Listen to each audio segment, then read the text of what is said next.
श्री स्वामी समर्थ. मित्रांनो, तुमचं स्वागत आहे आमच्या यूट्यूब चॅनल स्वामींच्या पाऊलखुणामध्ये.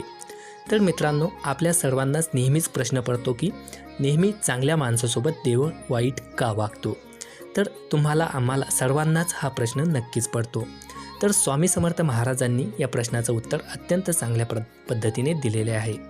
मित्रांनो, जर तुम्ही नेहमीच असा विचार करता की मी कुणाचं वाईट केलं नाही किंवा कुणाशी वाईट वागलो नाही, कुणाचं वाईट केलं नाही तरीही माझ्यासोबत देव वाईट का वागतो, अशा बऱ्याच विचार लोकांच्या मनात कायमच येतात. तुमच्यासुद्धा येतच असेल आणि माझ्यासुद्धा येतोच. याचे उत्तर श्री स्वामी समर्थांनी आपल्याला एक महाभारतातली गोष्ट सांगून केले आहे. तर या संबंधीची कथा अशी आहे की एकदा अर्जुन श्रीकृष्णाला विचारतात की हे वासुदेवा, नेहमी खरे आणि चांगले वागणाऱ्या माणसांसोबतच वाईट का होत असते. तर या प्रश्नावरून श्रीकृष्णांनी अर्जुनाला एक गोष्ट सांगितली, ज्यामध्ये जीवनातील प्रत्येक गोष्टीचे उत्तर आहे. मित्रांनो, एका गावात दोन व्यक्ती राहत असतात. एक व्यापारी असतो, तो नेहमी खरं बोलत असायचा आणि चांगलं देखील वागायचा. नेहमी देवाची भक्ती करायचा, चिंतन करायचा, नेहमी मंदिरात जायचा, देवाची सेवा देखील करायचा, सर्व चुकीच्या कामांपासून दूर राहत असायचा आणि लोकांची मदत देखील करत होता. या व्यतिरिक्त दुसरा एक माणूस होता. तो वाईट प्रवृत्तीचा होता. नेहमी चुकीची कामं करायचा, नेहमी खोटे बोलायचा, तो नेहमी अधर्मी काम करायचा. मंदिरात येणाऱ्या लोकांचे चप्पल चोरायचा, त्यांचे पैसे चोरायचा, वाईट संगतीत होता आणि व्यसनी देखील होता. एके दिवशी तो वाईट माणूस एका मंदिरात होता. त्यावेळी खूप मुसळधार पाऊस पडत होता.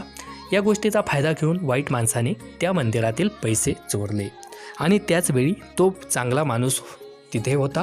तो मंदिरात देवदर्शनासाठी आला होता आणि अर्जुना, त्या माणसाचे दुर्दैव असे की त्या चांगल्या माणसावरच पैसे चोरल्याचा आळ सर्व लोकांनी घेतला आणि त्याला सगळे वाईट साईड बोलू लागले, चोर म्हणू लागले, त्याचा अपमान देखील करू लागले. म्हणून तो चांगला माणूस कसाबसा त्या मंदिरातून बाहेर आला. मंदिरातून बाहेर रस्त्यावर आला तर एका बैलाने त्याला ठोकर देखील मारली. तो गंभीर जखमी देखील झाला. त्याचवेळी तो वाईट मनुष्य मंदिरातले चोरलेले पैसे घेऊन निघाला असता त्याला एक पैशाने भरलेली पोती सापडले. तो म्हणाला, आजचा दिवस किती चांगला आहे. मंदिरात पैसे मिळाले आणि तिथून बाहेर पडल्यावर लगेच रस्त्यावर आपल्यालाही पैसे मिळाले. हे सर्व त्या चांगल्या माणसाने ऐकले. तो चांगला मनुष्य घरीच जातो. त्याने घरातील सर्व देवी देवतांची मूर्ती आणि फोटो काढून टाकले. तेव्हा रुष्ट होऊन तो जगू लागला. खूप दिवसांनी त्या चांगल्या माणसाचा आणि वाईट माणसाचा मृत्यू झाला. मृत्यूनंतर ते यमराजाच्या समोर गेले.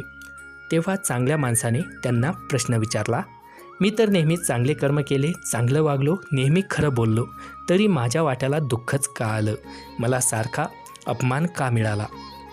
या प्रश्नावर यमराजांनी त्या चांगल्या व्यक्तीला उत्तर दिले की जेव्हा बैलाने तुला ठोकर दिली तेव्हा तुझा मृत्यूचा दिवस होता, पण तुझ्या चांगल्या कर्मामुळे तुझा मृत्यू एका साध्या जखमेत रूपांतरण झालं आणि तुझा मृत्यू टळला आणि त्या दुर्घटनेतून तू वाचलास. दुसरा वाईट व्यक्ती मनुष्य आहे. त्याला राजयोग प्राप्त होणार होता, पण त्याच्या चुकीच्या कर्मामुळे तो एका पोतभर पैशाच्या चोरीत परावर्तित झाला आणि भगवंत तुमची साथ कोणत्या स्वरूपात देईल हे सांगणे कठीण आहे. तुम्ही चांगलं कर्म करत राहा, खरंच राहिला नेहमी चांगल्याची साथ देतो, तर भगवान तुम्हाला त्याचं फळ नक्कीच देत असतो. पण आपल्याला ते समजत नाही. वाईट कर्माची फळे वाईटच मिळत असतात. अशा लोकांना आयुष्यात कधीच शांतता लाभत नाही, समाजात मानसन्मान देखील मिळत नाही. काही वेळा तुम्ही चांगले कर्म करून, चांगले वागून देखील तुमच्या वाटेला काही गोष्टी वाईटच येतात, दुःख येतात. पण भगवंत कधीच कमी त्रास असणाऱ्या वाईट गोष्टी आणि दुःख तुम्हाला तुमच्या चांगल्या कर्मामुळे देत असतात. त्यामुळे भगवंतांना कधीही दोष द्यायचा नसतो. ते तुमच्यासाठी चांगल्यातली चांगली गोष्ट तुम्हाला मिळावी याचे नियोजन भगवंताने आधीच केलेले असते आणि तुमच्यावर मोठे संकट येणार असते, पण ते छोटे करून देव तुमच्या जीवनात येतो. तुम्ही जेव्हा माझ्यासोबत वाईट का होता असा विचार करता, तेव्हा मित्रांनो, तुमच्या आयुष्यात जी वाईट गोष्ट झाली आहे त्याच्यापेक्षा वाईट गोष्ट घडणार होती, पण तुमच्या चांगल्या कर्मामुळे कमी वाईट गोष्टी तुमच्या वाट्याला आली, हे कायम लक्षात असायलाच पाहिजे. आणि म्हणून मित्रांनो, चांगले कर्म करा, नेहमी खरं बोला, नेहमी चांगल्या गोष्टी करा, चांगल्या लोकांच्या संगतीत राहा, कारण याचा हिशोब देवाकडे असतोच आणि याचं चांगलं फळ आपल्याला योग्य वेळी नक्कीच मिळत असतं. तर मित्रांनो, जर तुम्हाला हा व्हिडिओ आवडला असल्यास आमच्या व्हिडिओला लाईक नक्की करा आणि चॅनलला सबस्क्राईब देखील करा. श्री स्वामी समर्थ.